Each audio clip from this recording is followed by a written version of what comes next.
820 career आहेत मित्र आणि प्रत्येकाला करिअरची योग्य निवड करायची आणि ती कशी करायची हे आपण समजावून घेणार आहोत। मुळामध्ये आपण करिअरची निवड करतो कशी? आपण 10वी आणि 12वी पास होतो आणि मग आपल्याला आपल्या आईवडिलांची आठवण होते। आपण आपल्या आईवडिलांना विचारतो मी कोणती करिअर निवडू? जगात 800 कोटी लोक राहतात पण आपण आपलं आयुष्य अहंकारामध्ये घालवतो। 20व्या वर्षी माणूस म्हणतो मी जग बदलीन, मी जग बदलीन।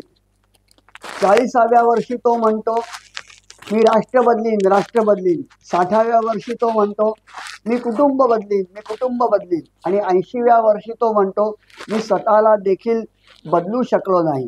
त्यातला गमतीचा भाग जर सोडला तर माणसं अहंकारामध्ये राहतात। अहंकार नको। करिअर करण्यासाठी उत्तम पुस्तकं आहेत। जगातलं सर्वोत्तम करिअरचं पुस्तक कोणतं?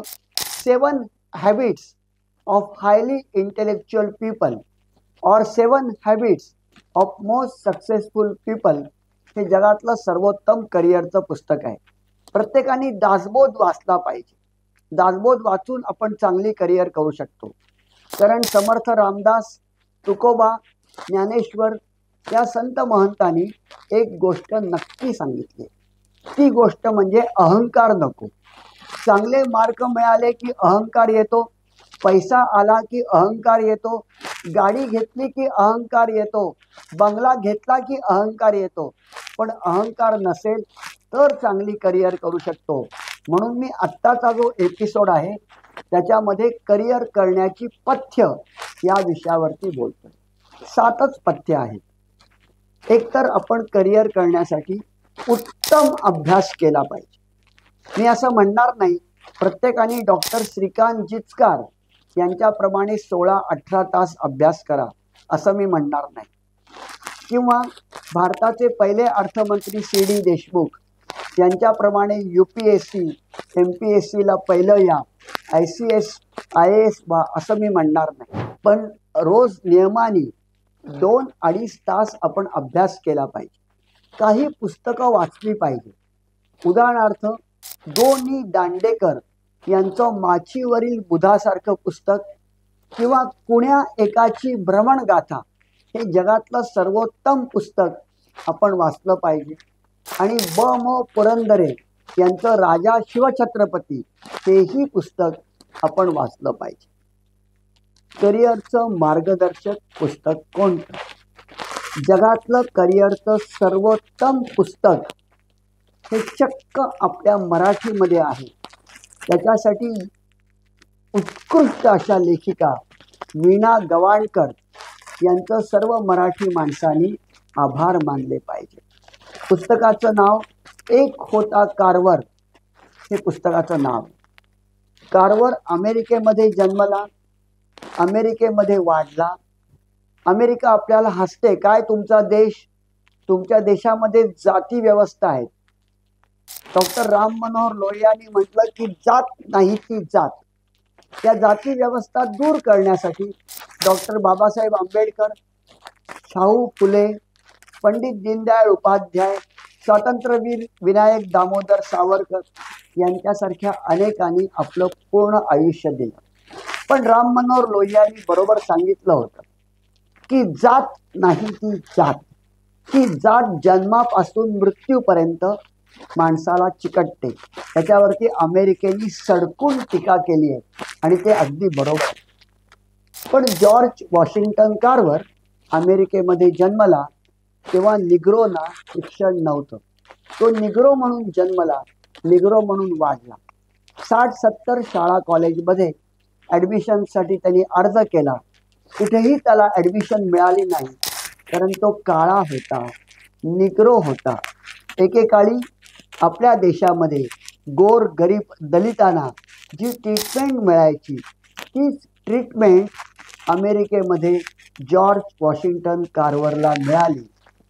मग त्यांनी शिक्षणाचा वेगळा रस्ता निवडला। तो शेती तज्ज्ञ झाला। त्यांनी बटाट्यावरती प्रयोग केले, कांद्यावर केले, भातावर केले, कणसांवर केले। त्यांनी सॉइलवर प्रयोग केले, हॉर्टिकल्चर शिकला, ॲग्रिकल्चर शिकला। त्याच्यासाठी कुठल्याही शाळा कॉलेजमध्ये तो गेला नाही। त्यांनी 6000हून जास्त शोध लावले आणि त्याला युनायटेड नेशन्सनी गौरवलं। राष्ट्राध्यक्षांनी त्याचा गौरव केला आणि जगातला सगळ्यात सुंदर, जगातला सगळ्यात थोर असा शेतीतज्ञ म्हणून त्याचा लौकिक झाला. अमेरिकेच्या राष्ट्राध्यक्षांनी वॉशिंग्टन DC मध्ये त्याला जेवायला बोलवलं. जे कपडे घालून हा दिन दुबळा दरिद्री असा जगातला सर्वात हुशार माणूस शिकला, तेच कपडे घालून वॉशिंग्टन DC मध्ये तो जेवायला गेला. अनेकांनी सांगितलं, अरे जॉर्ज, आता जुना अपमान तू विसरून जा. राष्ट्राध्यक्षांनी जेवायला बोलवलंय तुला. अरे आपल्या इथे मंत्र्यांनी नुसतं चहा घ्यायला बोलवलं तरी लोक धावपळ करत जातात. पण जॉर्ज वॉशिंग्टन कार्वर म्हणाला, अमेरिकेच्या राष्ट्राध्यक्षांनी जेवायला जरी बोलवलेलं असतं तरी ज्या कपड्यांनी आयुष्यभर साथ दिली तेच कपडे घालून मी जाईन. मला आठवण होते ते जगातले सर्वोत्तम सत्याग्रही आपले राष्ट्रपिता महात्मा गांधी यांची. त्यांना इंग्लंडच्या राणींनी चर्चा करायला बोलवलं. त्यांनी कमीत कमी कपड्यामध्ये काठी टेकत धोतर नेसून अनवाणी पायानी जाऊन इंग्लंडच्या राणीची भेट घेतली.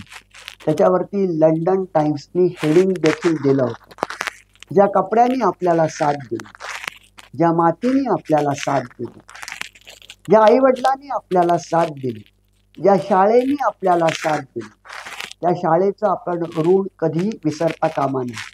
करिअर करणं म्हणजे डॉक्टर होणं नाही, करिअर करणं म्हणजे इंजिनियर होणं नाही, करिअर करणं म्हणजे आपल्या आजी आजोबांचे पाय चेपणं, चांगले खेळाडू होणं, PT उषाचा आदर्श डोळ्यासमोर ठेवणं. करिअर करणं म्हणजे पैसा कमावणं नाही, गाडी बंगला घेणं नाही.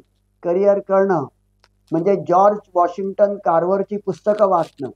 करिअर करणं म्हणजे महात्मा गांधींची पुस्तकं वाचणं. करिअर करणं डॉक्टर बाबासाहेब आंबेडकरांनी जी पुस्तकं लिहिली ती वाचणं. करिअर करणं म्हणजे रणविण स्वातंत्र्य कोणा मिळाले, विना सौख्य हौतात्म्य कोणासी आले हे म्हणणाऱ्या स्वातंत्र्यवीर विनायक दामोदर सावरकर यांची आठवण करणं. करिअर करणं म्हणजे माइंडफुल मेडिटेशन करणाऱ्या पंतप्रधान मोदींचा आदर्श ठेवणं. करिअर करणं म्हणजे गोमातेचं पूजन करा, गोमातेचं रक्षण करा असं सांगणाऱ्या योगी आदित्यनाथ यांचा आदर्श ठेवणं. करिअर करणं म्हणजे या देशामधील गोरगरिबांना न्याय मिळाला पाहिजे हे सांगणाऱ्या समाजवादी पक्षाचे नेते राम मनोहर लोहिया यांची आठवण करणं. करिअर करणं म्हणजे वर्गातल्या मित्राला पैसे देणं, त्याला शिक्षण घ्यायला मदत करणं. करिअर करणं म्हणजे आपल्या आई वडिलांची सेवा करणं. करिअर करणं म्हणजे या देशामध्ये जे 68 लाख अंध अपंग लोक आहेत, मतिमंद लोक आहेत, त्यांना पोटामध्ये खास देणं, त्यांची सेवा करणं. बच्चू कडू उत्तम करिअर करतायत विदर्भामध्ये. ते अंध अपंग मतिमंद यांची सेवा करतायत. अतिशय उत्कृष्ट असं काम ते करतायत. असंच काम राजाजींनी केलं, असंच महात्माजींनी केलं, सरदार वल्लभभाई पटेलजींनी केलं. त्यांची आठवण करणं, त्यांच्यासारखं होण्याचा प्रयत्न करणं म्हणजे करिअर करणं. ती करिअर करणाऱ्या सर्वांना माझ्या मनापासून शुभेच्छा. धन्यवाद.